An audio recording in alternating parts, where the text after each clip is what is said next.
Okay, so I want to talk about Mises' methodological dualism, which is, in brief, the idea that the methods of the social sciences should be different from the methods of the natural sciences. At least that's sort of the core idea. And so I'm going to talk about his quarrel with the positivists who reject that claim, as well as with the historicists who accept it, but who take it in a direction that Mises thinks is mistaken. So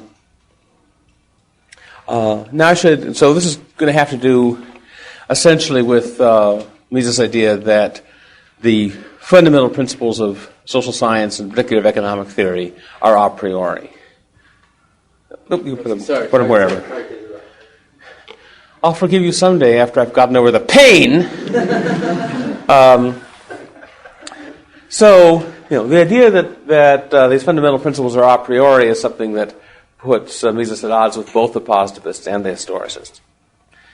Now, I should mention that in defending the idea that these claims are a priori, Mises didn't take himself to be advocating something new. It wasn't as though he thought, look, I've got a new idea about how to do the methodology of the social sciences. Everyone before me was wrong. They all are, crappy empirical stuff, but now I'm going to take us in an a priori direction instead. Rather, Mises thought he was simply making explicit what he thought had been implicit in traditional social science methodology, in particular in economic methodology. So it's not that previous earlier economists had necessarily been explicit or self-conscious about doing a priori reasoning, but he thought if you looked at what they'd actually been doing, the good economists, the ones he liked, both the Austrians and the better classicals, he thought that if you really understand follow what they're doing, you'll see that they really are in effect engaging in praxeological reasoning, whether they explicitly recognize it or not. So Mises didn't see himself as reforming economics in this respect. He thought of himself more as defending and making more explicit a traditional feature of economics that he thought that some newfangled ideas were undermining.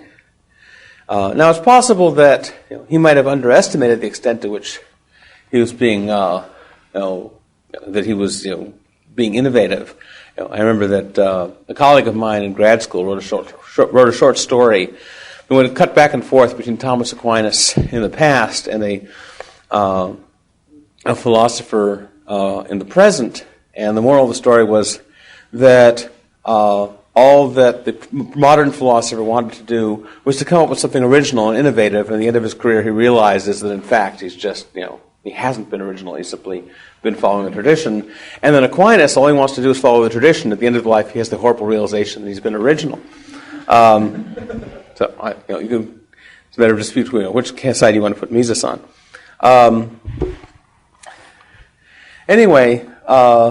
So what's positivism? We've heard a bit about this from David Gordon, for example.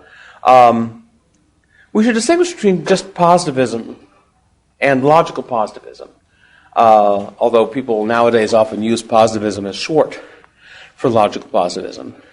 I should mention in passing, you shouldn't confuse either one of these with legal positivism. Legal positivism is the view that the standards of law are determined simply by whoever has the coercive power in the state, and there are no standards for evaluating law over and above just what the coercive authority of the state says. Maybe that view could go together with some of these other forms of positivism, but it doesn't necessarily have to. Okay, well, positivism itself, without the prefix, started off as a movement started by a guy named Auguste Comte, who invented not only the terms positivism but also the terms altruism and sociology. So whether you think those as gifts or curses to humankind, anyway, he gave us those three terms. Comte he had started off as part of a movement called industrialism that, from our standpoint, had both good guys and bad guys in it. So, for example, this movement had people like, so on the bad side, people like Auguste Comte and Saint-Simon. And the good side, people like Charles Dunoyer and Augustin Thierry and Charles Comte, who I don't think was any relation to Auguste Comte. At any rate, when John Stuart Mill was writing a letter to Auguste Comte, he refers to Charles Comte as your homonym rather than your cousin or something like that. So I'm guessing that they weren't related. If I were David Gordon, I'd put my pen down like that, but I'm not, so I'll do it like that. Anyway, so originally these were all part of the same movement, which was the idea that we're moving from that we are and should be moving from a militant society, a society characterized by domination by the old aristocratic warrior nobility, to an industrial society characterized by trade and production and science. And so initially these guys were all pals, but it soon sorted out they didn't mean quite the same thing by moving to an industrial society. Soon turned out that Comte and Saint-Simon basically meant, instead of having the state structure run by kings and aristocrats, you'll have it run by businessmen and workers and technocrats, but still like people running, and there's still centralized power running and giving orders, it's just different people in charge. Whereas, the other guys, Dunoyer and Thierry and the other Comte, saw this as a matter of moving to a different model of social organization, not just having different people in charge, but not having this kind of centralized power structure, but instead they saw industrial society as a society of voluntary cooperation. And so they ended up splitting a bit acrimoniously, and Comte and Saint-Simon go on to influence people like Marx, and Dunoyer and Thierry and Comte influence later classical liberals like Bastiat and so on. But they all had this idea of sort of this idea of stages of history. And we associate this idea of stages of history with things like Marx, but our side was into it too. In the 19th century, this idea that there are these stages of history that society has to pass through is very common. And Comte came up with a particularly famous one, which is moving from this is Auguste Comte, moving from the theological to the metaphysical to the positive. So the idea was that in ancient times, people believed in personal explanations of things, and they thought that there were gods who were behind explaining things. And then as society grows more mature, then we move to a position where rather than believing in gods and spirits, we believe in metaphysical things like essences. But gradually, as we get more scientific, we drop that too, and we just believe in sort of empirical facts. And so that's the aspect of positivism that later inspires the logical positivists. But there was a lot more to positivism than that. It was a much more comprehensive movement. It was a social and political movement, and not all the logical positivists were into that. So logical positivism is something a bit different, but it shares this idea that we want to reject theological and metaphysical approaches to life in favor of empirical scientific ones. And the movement was really headed up by Moritz Schlick, and those of you who heard David Gordon's lecture on Moritz Schlick know what became of him, and those who didn't hear that lecture don't, but you can look it up. He met an end which perhaps was undeserving even for a logical positivist. But anyway, the central idea behind logical positivism was an idea called verificationism, or the verification theory of meaning. And the idea behind this is that no sentences don't mean anything except insofar as they're empirically testable. So that if I say something that isn't empirically testable, it's not merely that I've said something false or something that's unknowable, but I've actually said something meaningless. Because the meaning of a statement just is the method of verifying it. So let me give you an example. This is the example that was first, the first time I ever heard about logical positivism. I'm not sure it's the first time I heard about it. Anyway, the first explanation of it was given to me in my very first philosophy class I ever took in freshman year of college from Roderick Firth. the other great philosophical Roderick, went like this. Conversation between a logical positivist and a druid. So the druid says, there are spirits in the trees. And the logical positivist says, what do you mean by that? Why do you say that? And the druid says, well, haven't you noticed that in the fall, the leaves on the trees turn all these beautiful colors, and they drop off. And in the spring, new green leaves come out. Obviously, there are spirits in the trees. And the logical positivist says, oh, now I understand. When you say there are spirits in the trees, what you mean is, in the fall, the leaves turn various colors and drop off. And in the spring, new green leaves come out, and you've got a shorthand way of saying that, which is there are spirits in the trees. Fine, if that's what you mean, I agree. Yes, there are spirits in the trees. And the druid says, no, I'm not saying that's what I mean by it. I'm saying that the spirits in the trees are what explain these things happening. But the positivist is going to reject that. The positivist is going to say all there is to what something means is the description of what's empirically testable. In effect, all meaningful statements, unless they're just tautologies, are something like empirical predictions. If your statement doesn't make any empirical prediction that we can test, then you haven't succeeded in meaning anything. Now, we've heard a little bit about Karl Popper before. Popper isn't strictly a positivist. One of the ways in which Popper deviates from positivism is that he stresses falsification rather than verification, but that's not really, sort of for our present purposes, the most interesting feature. The most interesting feature is that he doesn't think of empirical testability as a test of meaningfulness. He thinks of it as a test of scientificness, if that's a word.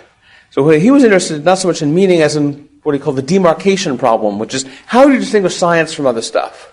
Because he was interested in things like the scientific status of things like Marxism and Freudianism, various things that were putting themselves forward as science, and a lot of people thought they were scientific, and a lot of people were doubting whether they were really scientific. So Popper was into trying to figure out where does science start and non-science stop. And so empirical testability was his criterion for counted as science, and he decided that both Freudianism and Marxism were not empirically testable, or at least the main versions of them were not, and therefore were not scientific. Later on in his life, he suggested that although falsifiability might be required for science, you could have a broader concept of criticizability, so that there could be things to be said for or against statements that weren't directly testable. And so, Popper is more moderate on these things than the positivists. The positivists in developing this theory thought of themselves as followers of Wittgenstein. In fact, they were so constantly quoting Wittgenstein, and lots of people who were around in their circles had never actually seen this fabulous being Wittgenstein, that a lot of people thought that Wittgenstein was a fictional character that the positivists had created as a kind of a mouthpiece. In fact, some theorists have theorized, I think equally wrongly, that Socrates was a fictional character created by Plato, or perhaps by Aristophanes and then taken over by Plato. And so there was great excitement when Wittgenstein would actually show up. But there was great disappointment because Wittgenstein, when he actually showed up and the positivists started talking about what they learned from him, he said, that's a bunch of crap, that's not what I was saying. So what is it in Wittgenstein that led the positivists to think that they had been following him? Well, there's an idea Wittgenstein has, and interestingly, you can also find this idea in Ayn Rand, namely that the ability to apply a concept is part of having the concept. You don't count as having a concept unless you've got some ability to apply it. If I claim that I've got the concept of a horse, but in practice I can't distinguish a horse from an umbrella stand, I doubt that I've really got the concept. So the ability to recognize instances of the concept is part of having it. And so that implies that there's a limit to how meaningful the statements you can make about things you can't actually identify. But Wittgenstein never meant this to be anything quite as, as cut and dried as a verification theory of meaning. He never thought that all there was to meaning something is empirical verification. He never had quite as narrow a notion of verification as the positivists did. Now, a central feature of positivism is what's often called the analytic synthetic dichotomy, and I won't write it here because it's on your handout.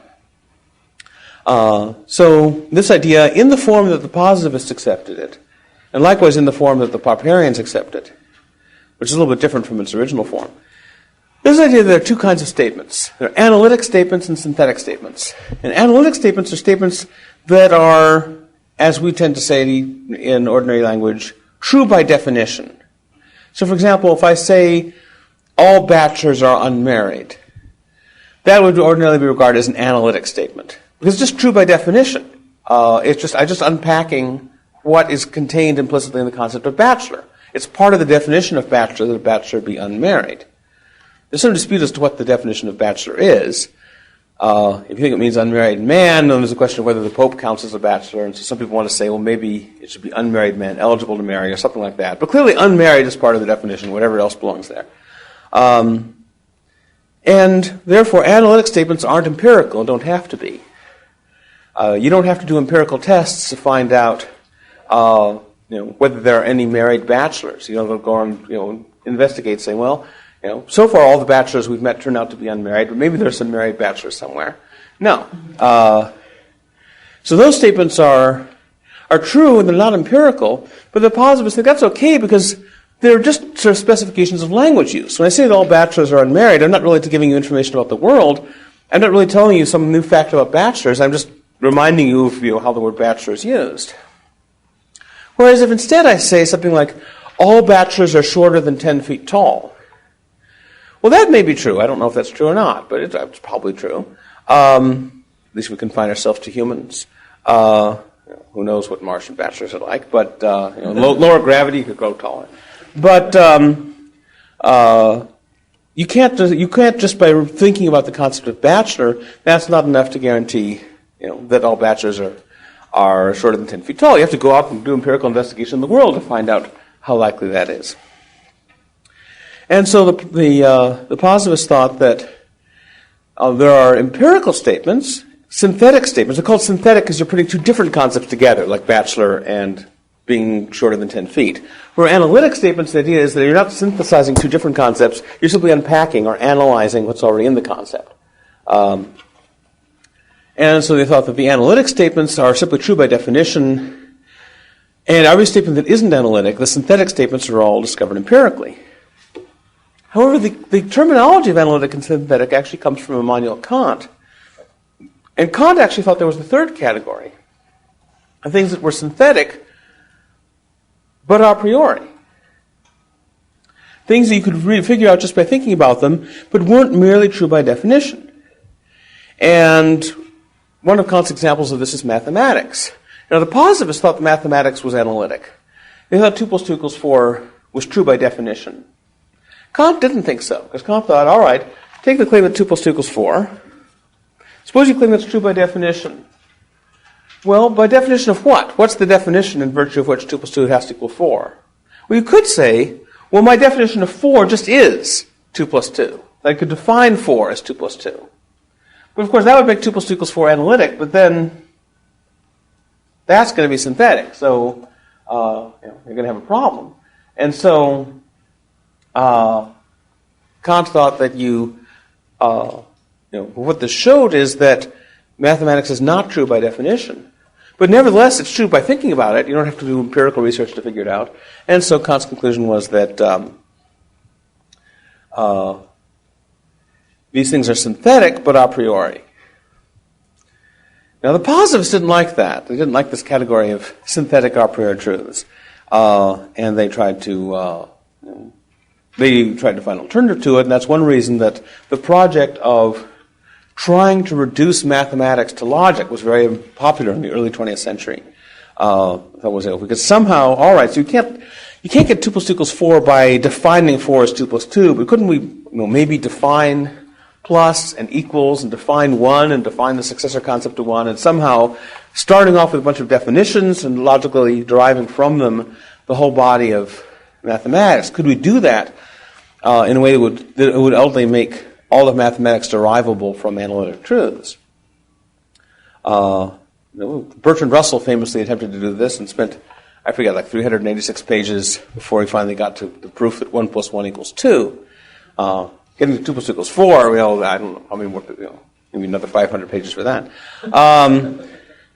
But it turned out not to work. It turned out that there were, that in order to get even as far as 1 + 1 = 2, we had to make certain assumptions that didn't seem to have any particular justification for them. So that was one thing that tended to undermine logical positivism. Another is, of course, there's always the problem about the verifiability criterion itself. If I say, every meaningful statement either has to be true by definition or has to be empirically testable. Well, how does that apply to itself? How do you take the claim that every meaningful statement has to be either true by definition or empirically testable doesn't seem to be true by definition, but it doesn't seem to be empirically testable. And so it seems like it's a contradiction of some kind. It seems to be undermining itself. Now, some positivists want to suggest, well, maybe, the verifiability criterion of meaning isn't really an assertion we're making. It's an attitude or a project or something like that. But anyway, that ran into problems. There's some other problems with verification. You might think that first you have to figure out whether a statement is meaningful or not before you can decide whether it's true. But there's some counterexamples. Take the claim that there's life after death. Well, if it's true, you'll find out. But if it's false, you won't. It's not as though you die and think, oh, wow, nothingness. So I guess that there is no life after death after all. Despite what happens in the first few minutes of the first episode of Torchwood, where it seems as though that's what's happening. Someone dies and realizes there's no afterlife, but I'm not sure that really makes sense. So therefore, if only empirically testable statements are meaningful, then the claim that there's life after death is meaningful if it's true, but meaningless if it's false, and that's a little odd. Now, Wittgenstein came to doubt whether the analytic-synthetic distinction in its traditional form could be quite right, because he thought that there were statements that were in some sense conceptual truths, or a priori. Whether you want to call them analytic or synthetic is another question. They were a priori, in some sense maybe analytic, but that they have empirical presuppositions, or that if you grasp them, you can thereby conclude various things empirically. So, for example, going back to this idea that you have to be able to apply a concept in order to have it, that means that if you say something like 2 + 2 = 4, in order to grasp the concepts contained in 2 and 2 and 4 and so forth, you have to be able to recognize cases of 2 and 2 and 4 in the real world. So if you're able to grasp that concept, that presupposes that you have the ability to recognize 2s and 4s in the real world. But of course, the abstract statement that 2 + 2 = 4 doesn't by itself guarantee that anyone will be able to recognize cases of it in the real world. It doesn't guarantee that the universe is such that anyone could perceive anything. And so, if you grasp 2 + 2 = 4, then you're thereby entitled to make certain empirical assumptions about the world that aren't contained in or logically derived from 2 + 2 = 4, but the very fact you can grasp it apply certain things. So does that make 2 + 2 = 4 analytic or synthetic or what? Wittgenstein eventually lost patience with trying to sort that out. But anyway, those are some different options. Okay, now let me get to the main point about methodological dualism and some of the ways in which positivism, historicism, and Mises disagree. So let me make a little chart here, and I'll have let's see, I have methodological dualism here. So remember, that's the idea that the social sciences, like economics, require a different method from the natural sciences. And then here I have the idea that there are universal laws in social science. And here I'll have the idea that these laws are a priori, the apriorism. And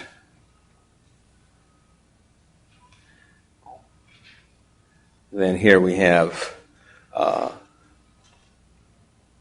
historicists, the positivists, and Mises. All right, so the historicists thought methodological dualism, yes. They thought that the way that we understand things in social science is not by doing empirical testing. When you do empirical testing, like when you're testing, rocks and electrons and things, you're sort of standing from outside them, trying to understand them. But in the case of human action, we are human beings ourselves. We know from the inside what it's like to be a human being, and we know by sort of empathy with other people, what it's like for other people. And so we have a way of understanding other people's actions that we don't have in the case of a stone. Because when I see another person acting, I can ask myself, well, how does the world seem from that person's subjective perspective? And I can explain their action by sort of mentally putting myself in their place and thinking, well, if I believed what that person believed and desired what that person desired, then I can make sense of their doing this thing. Whereas when I'm trying to explain why a ball is rolling down an inclined plane, I can't really do that. I can't put myself in the mind of the ball and thinking, well, if I were to steal a ball on a wooden plank, what would be my motivation in this scene? Why would I want to roll down? So the historicists thought, look, there's this distinct method we have, and this is sometimes called by the German word verstehen, which means understanding, but it's used as a technical term to mean a certain kind of understanding, of sort of projecting yourself into the mindset of another person in order to understand what they're doing. So the historicists say, yes. The positivists say no. The positivists say, no, look, really, when you make hypotheses about what other people are doing, it's just like an empirical hypothesis. Just as I can, hypothesize that, every object will slide down at a certain rate if you talk about the weight of the thing and what the gravitational force is acting on it and what the angle is and so forth, and I specify the conditions, and given those conditions, the person will do this. Positivists think you can do the same thing in social science. You can say, well, if someone has, they will treat a person's beliefs and desires as more explanatory factors, and to some extent posited, because you can't really directly perceive beliefs and desires. So some of these are like shorthand for, there's a reason that a lot of the positivists were tempted by behaviorism, where, to say that someone desires something is to say they have a tendency, to act in certain ways. But anyway, we can form empirical hypotheses about what people do or about what societies do, and then we can test them. Mises, of course, accepts methodological dualism. And he's a fan, to some extent, of the historicists. He likes some of them. He doesn't like them across the board. But he likes this idea of verstehen. However, when it comes to universal social laws, on that point, Mises is on the side of the positivists. Mises and the positivists both believe, it depends on which positivists and which points, but at least the positivists are open to the idea that there might be universal natural laws. This article by Carl Hempel, but looking for laws in history.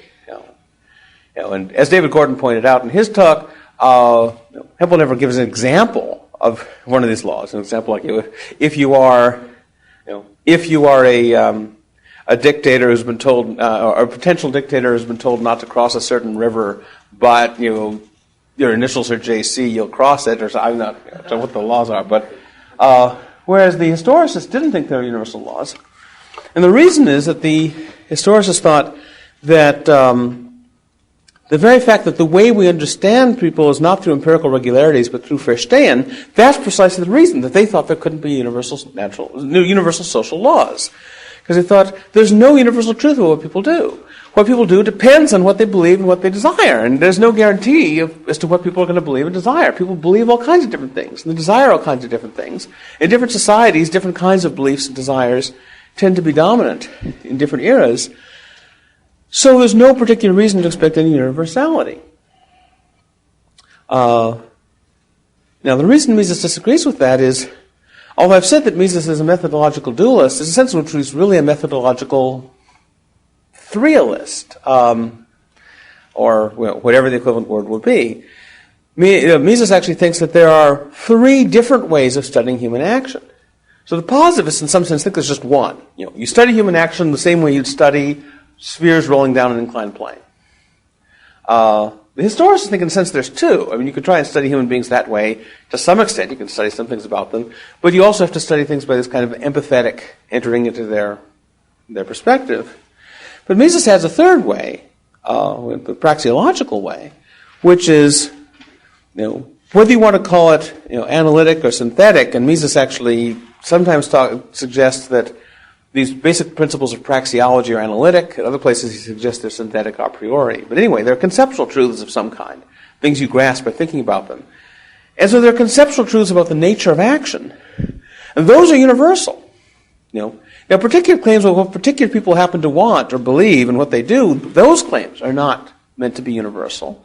Those claims we find out by Verstehen. But Mises draws a distinction between conceiving and understanding. And he says, understanding is the way we understand the particular motives and desires of particular people we're trying to understand. But conceiving is grasping these universal features of action. So to grasp things like, everyone applies the first unit of a good to their most urgent want and the second unit of a good to their second most urgent want and things like that. Mises thought those aren't things we get, by sort of getting an empathetic understanding for someone. Those are things that vary from person to person. And that's just part of the concept of action and applying means to ends. And so Mises came up with what I call a tri-level methodology. I guess that's better than methodological realism. That's about the center of the handout, right under the historicism, positivism, Mises thing. Have this distinction between praxeology. In some of his early writings, he called it sociology, but thankfully he stopped. Also, in his book Theory and History, by theory, he really was praxeology. Then there's themology, which is a term he coined basically because psychology was already taken. He wanted to use the term psychology for this, but psychology is too ambiguous and was also meant this empirical kind of thing. And so he said, well, we have the term thumos in Greek, which means spirit, so he'd base a term on that. Sometimes he calls it psychology, sometimes he calls it literary psychology, sometimes he doesn't exactly call it history, but history and themology are closely related. And then there's naturalistic psychology, which is just the study of human beings insofar as they're physiological organisms. So you can study human beings in an empirical, in a traditional empirical scientific way, the way positivists do. Mises thinks you can't get much that's relevant to economics that way, but you can find stuff about how neurons fire and that kind of thing if you're into that. Themology is different. We understand people's motives not by doing empirical, tests or looking at their neurons, but by projecting ourselves imaginatively into their point of view, and then grasping the abstract principles of praxeology, we do with thinking about it. So actually 3 different ways of understanding human beings. And themology is a matter of applying praxeology to particular cases. It's an a priori fact that that people always apply the first unit of a good to their most urgent want. It's not an a priori fact as to what anyone's most urgent want is. In order to understand that, you have to leave the realm of the a priori and actually go and look. But Mises thinks it's not a purely empirical question in the positivist sense either. You can't simply by empirically observing people's physical motions. That by itself doesn't tell you what their most urgent want is. You have to project yourself into understanding things from their point of view. So, for example, monetary theory, the basics of monetary theory are a priori. But whether in a given society they are using money, and if so, which commodities are the money, that's not a priori. You have to go and look. But just looking the way a positivist would look, looking at things you could describe in sort of purely neutral observational language, that's not going to help either. You can see people passing physical objects back and forth, but unless you understand how those things are for those people, what their attitudes are toward them, you can't tell, whether take an example that Mises and Hayek and Wittgenstein all use. You can't tell whether someone is engaging in a religious ritual or actually engaging in economic exchange, and they pass things back and forth, unless you understand, how they see it. And Hayek has this article called "The Facts of the Social Sciences," where he suggests that part of the reason that we can understand things as a priori in social science is because in social science things are defined in terms of their meanings to the people involved. To define something as a weapon is not to define it as having any particular physical characteristics. To define something as a weapon is to say something about the attitudes and intentions of people having it.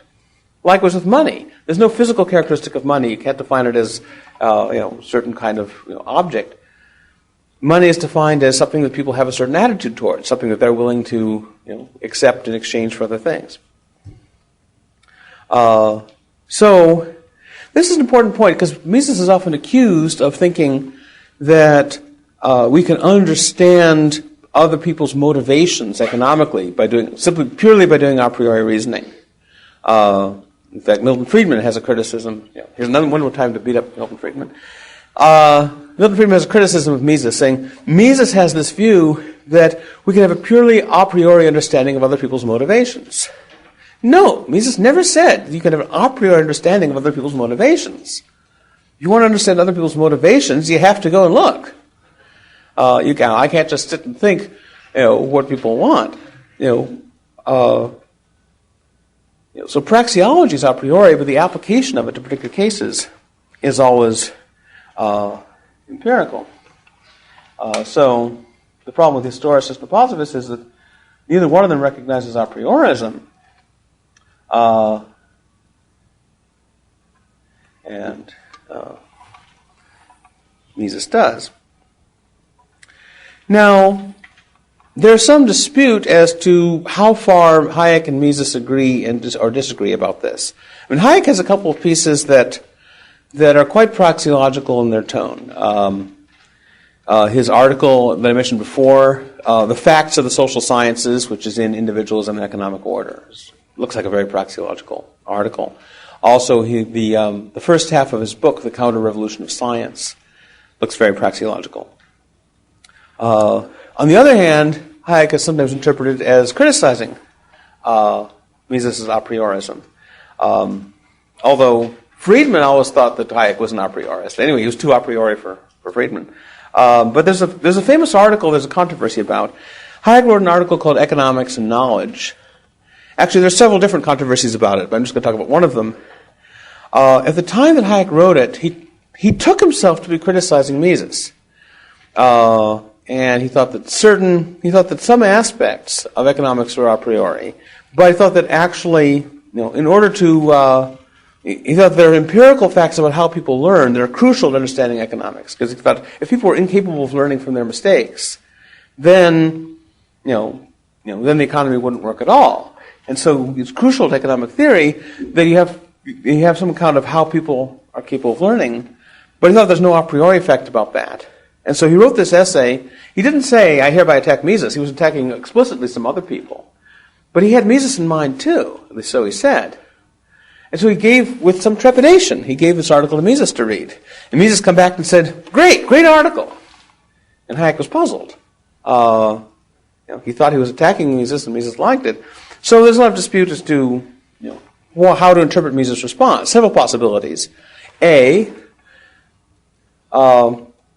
Mises recognized that Hayek was attacking him, but he was just being polite and saying that he liked the article. B, he didn't recognize that Hayek was attacking him because he agreed that in order to do economics we have to have assumptions about how people learn, but he thought that those assumptions were a priori too, and he didn't realize that Hayek didn't. Or 3, he agreed with Hayek that we need assumptions about how people learn, and he agreed with Hayek that those weren't a priori, but he never thought that everything was a priori. He always thought that applications had some empirical presuppositions, and so he didn't really disagree with that. Those are sort of the 3 main interpretations of what Mises' reaction meant. And since Hayek was always too afraid to actually ask Mises, we don't know. Now, there's another dispute about the status of praxeology, and this is a dispute that's sometimes called the dispute between impositionism and reflectionism. And Mises is usually interpreted as an impositionist, although that's controversial, but that's how he's usually interpreted. Rothbard is usually interpreted as a reflectionist, and Barry Smith, who's actually the one responsible for introducing this terminology, is also a reflectionist. So what does that mean? Well, when we grasp praxeological truths, what are we doing? Are we grasping some truths that are independent of our minds or not, or what? Mises often talks in a Kantian way, although there's dispute about how to interpret Kant too. But Mises talks as though praxeology, our interpreting the world through praxeological categories has something to do with the structure of our minds. That our minds necessarily interpret the world or interpret other actions in praxeological ways. Just as Kant had claimed that we necessarily experience the world in spatio-temporal terms. Even if the world is not spatio-temporal in itself, it's like we've got spatial-temporal glasses stuck on our heads and we can't take off, to borrow a example from Russell. And so our mind imposes spatial-temporal categories on, actually forms, not categories, if you want to be technical. Anyway, stuff. Imposes spatial-temporal stuff, to use a really technical term, on our experience. Mises sometimes talks as though it's like we've got these praxeological glasses on we can't take off, and that the structure of our minds, praxeological structure of our minds, imposes this logical order on experience. Rothbard didn't agree with that. Rothbard was an Aristotelian. He said, no, these praxeological categories are actually features of human action. Actually, we don't impose them on the behavior we witness. They really are inherent in the behavior we witness. And there's a very broad sense of empirical in which we do recognize these things empirically, but not in a narrow sense of attesting them, but just by being a human being and experiencing other people being human beings around you, you just sort of pick up, these basic facts about human action. Barry Smith also has a view that these are things that we discover in the world rather than imposing it on experience, although his version is a little bit different for reasons I won't get into. So impositionism is the view that we're imposing praxeological categories in our experience. Reflectionism is the view that we're somehow deriving them from our experience. I think that's for reasons I'll go on to mention, I think that they may to some extent be a false dichotomy. There's also this issue about polylogism, which is one of the things that Mises spends a lot of time attacking in those first 100 pages of human action, methodological stuff. Polylogism is the view that there are different logics for different people, or different logics for different groups, or different historical eras, or different societies. And this was a view that Mises thought he saw in a lot of critics of the free market. So Marxists, at least some Marxists, were saying that there were different logics for different social classes. And there were, and then the Nazis were saying there were different logics for different races or different national groups. And Mises thought, well, part of the motivation behind this is that if I come along and I give you some knockdown Austrian argument for why this government policy you're proposing isn't going to work, you can say, oh, well, that's true according to bourgeois logic or Jewish logic or liberal logic or whatever, but proletarian logic or Aryan logic generates some completely different conclusion. So Mises thought that this insistence on polylogism, different logical systems, was driven by a desire to insulate certain views from logical criticism.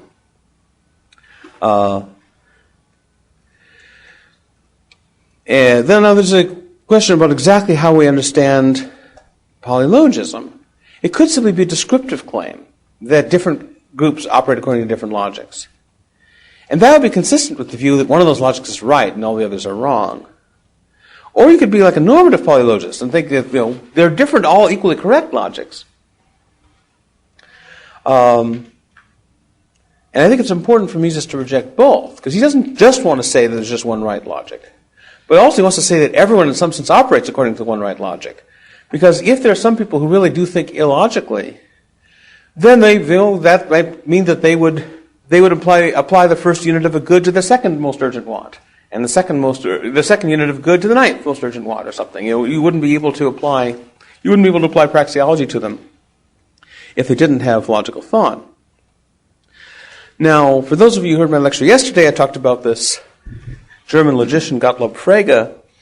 I think is interestingly relevant to some of these Austrian issues. In fact, the three-way distinction I talked about yesterday between the outer realm and the inner realm and the third realm actually has an interesting connection between naturalistic empirical psychology versus themology versus praxeology. I think that in some sense, naturalistic psychology studies the outer realm aspects of human beings and human action. Themology studies the inner realm aspects of human action. Praxeology studies the third realm aspects of human action, perhaps.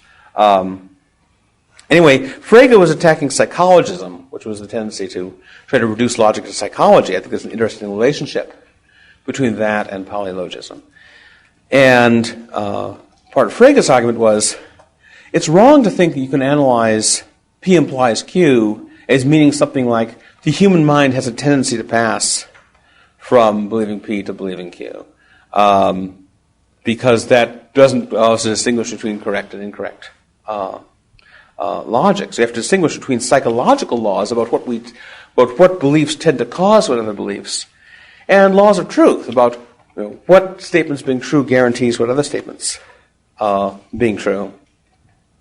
Well, that's an argument against normative polylogism, the view that all logics are equally right. But you might think it doesn't definitively knock down descriptive polylogism. It doesn't knock down the possibility that there are people who, there might be people who actually do use different logics even though they'd be wrong. And Frege actually seems a little bit ambivalent on this. Sometimes he suggests that it's impossible. The laws of logic are set in a internal soil, or the boundary stones set in an eternal soil, and it's impossible to cross them. Other times he warns you against crossing them. Or he says that trying to think non-logically is like trying to leap out of your own skin. But it's not clear whether he means, therefore it's impossible, or therefore it's inadvisable. Now, this was something that bugged Wittgenstein, because Wittgenstein wanted, in some sense he didn't use this terminology, but he wanted to knock down descriptive polylogism too. And I think that Wittgenstein's way of doing it actually helps Mises' project.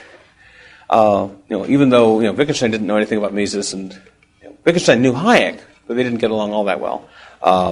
There's an interesting anecdote about that, but I don't have time to tell it.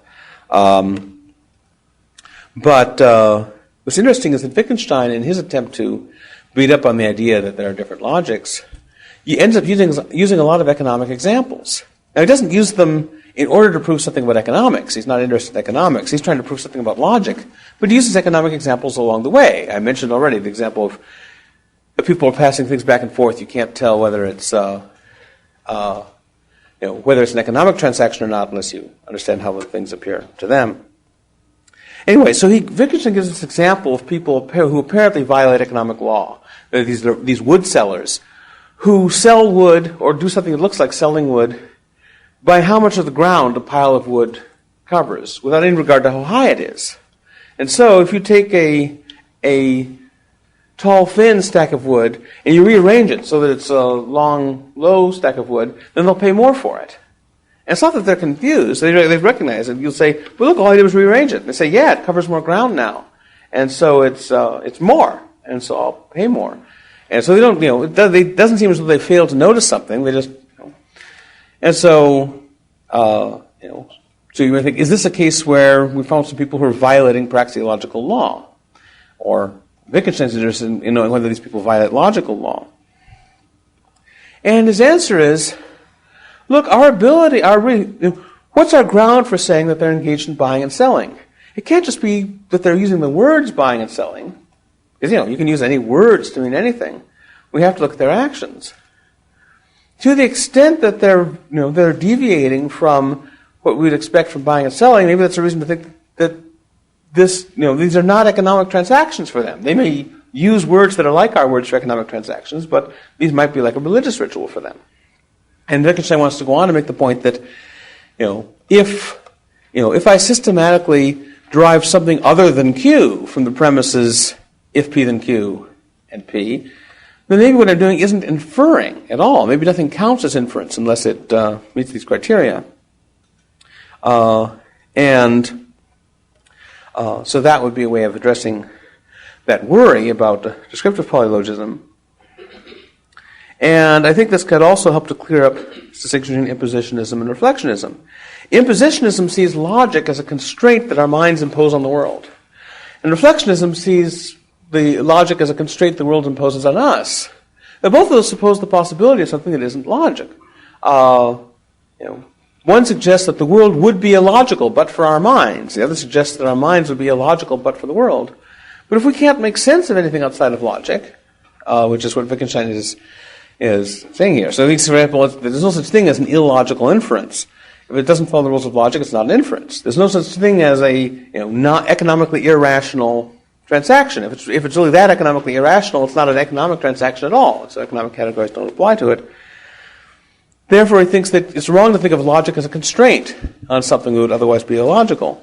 And so therefore, logic is just basic. You can't talk about, logic isn't based on the nature of the world, isn't based on the nature of action, isn't based on the nature of our minds. It's not based on anything. It's just basic. And so I think that's an idea that can be used to help defend Mises. And I have a link on here for some of that. Okay, well, that was a lot of stuff, but I will stop and take questions. Yes? This is completely new to me, but I'm wondering if the Austrians ever can empathize, like, on a lot of philosophical or ethical basis with the opposition of the socialists and people who don't think that taxation is wrong. Personally, I've been trying to empathize intellectually, but it's so impossible for me. Okay, so the question is, because we're talking about this method of Verstehen as empathetically entering into someone else's position, the question is, isn't it difficult for Austrians to empathetically enter into the position of people who have views very different from the Austrian views? Yes, it can be difficult, but that could be a defect on our part. I mean, if we really want, you can't really engage in an argument with someone unless you make a genuine effort to understand them. Now, when Judge Napolitano was here, and he was asking a bunch of people, trying to make the case for Hamiltonianism, and everyone answered like an Austrian. Either I can't make the case for Hamiltonianism, or yes, we need to be Hamiltonians in order to impose order on the unruly people. Saying the things the way Hamiltonians wouldn't. So I think it is important for us to try and cultivate the ability to see how things look from the side of the opposition. Because if we just take them as sort of, inexplicable, then they'll just be sort of like, zombies. Well, take Bob Murphy's case, but they're just like sort of alien beings you can't make any sense of. And although they will sometimes seem like that to us, it's always important to try and see things from the and not just for Austrians, but in general. You can't really understand you can't really make any headway in intellectual argument unless you can see the point of view of people who are taking the other side. So I think we should try to cultivate that. Yes? Could you differentiate between an impulse and an action? Maybe. What do you have in mind? Well, action is purposeful behavior, but an impulse wouldn't be considered as an action under praxeology. How would you define? Okay, so the question is there distinct from the category of actions? Is there a category of something like impulses that praxeology might not apply to? Well, maybe. It depends. I mean, the impulse can be used to mean a bunch of different things. I mean, there's a range. At one point, there are things that we say we do, but they simply don't count as actions at all. Things like sneezing and so forth, or a reflex of your leg going up when you hit it. You could say that's behavior, but it's not really action at all. But there are a lot of things in between. Things like, absent-mindedly doodling or scratching your face or something like that. Some people want to treat those as actions. Other people don't. I'd be inclined to treat them as actions. I think if you're scratching because you have an itch, then that's a means-end thing. If you're doodling because you're bored, you're trying to relieve your boredom, that's a means-end thing. So, as long as it's even minimally purposeful, as long as it's not really just like a sneeze or a twitch or something, I'd be inclined to apply praxeology to it. But not everyone would. I mean, in Aquinas, there's a distinction between human action and actions of humans. And human action, all these, basically praxeological categories apply to it. I mean, I think the Aristotelian tradition is very praxeological. Actions of a human are, these things don't necessarily apply to it. And if I recall correctly, and it's been a while, I think Aquinas wants to apply this broader category not just to things like sneezes, but even to things like absent-mindedly scratching or tapping your foot. But I can't remember if he does that or not. I know some people have done that. But I'm inclined to think that idly scratching or tapping your foot is an action. It's not a very complex action. The structure of production isn't very elaborate. But, there still is a means-end thing going on there. Yes? I'm pretty new to the whole philosophical side of Austrianism. And I was wondering, I see that you have a bibliography here, so I was wondering if these are advanced or if you could recommend some more basic readings for somebody like me who's completely new to that. Well, I think try to think which things are... Maybe, although I don't have them on here, some of Rothbard's articles on praxeology might be a little easier to get into to begin with. Now, a lot of them are in a book that's sort of out of print now, this 2-volume Logic of Action thing, but a number of them are online. So if you look for on the Mises Institute website for, let's see, well, there's In Defense of Strong Apriorism. Actually, I think I have links to some of those. When I have a link to my website, most of the things at that link, the Praxeo thing, are in turn links to other things. So I'm pretty sure I probably have links to the Rothbard articles there. So Rothbard is a gentler introduction than just diving into the first 100 pages of Human Action, which is pretty heavy seas. Yes. What would be your personal point of view concerning the debate between positivism and reductionism in economic science? Okay, the question is, where do I stand on impositionism versus reflectionism? Well, I agree with this view that I'm trying to get out of Wittgenstein, according to which it's a false dichotomy, that it's a mistake to think of logic as either a constraint our minds impose on the world or a constraint the world imposes on our minds. I think you can't make sense of logic as a constraint, because if it were a constraint, there'd have to be something outside of logic that it would be constraining, or something that wouldn't be logical but for logic. And I don't think we can make sense of anything outside of logic. And so I reject both impositionism and reflectionism. And I talk about that in some of the articles I have linked to here. Okay, that should be the last question. Someone else have the last question?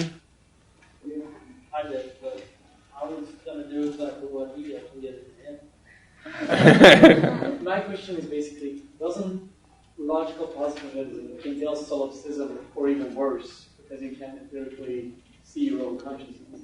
So why doesn't positivism entail solipsism? That is the view that no one exists but you. Or even worse, because if you can't perceive your own consciousness, how do you even know you exist?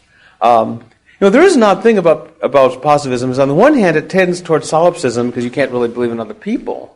And so you might think, all I can believe is my own mental actions. How do I even know any physical objects exist?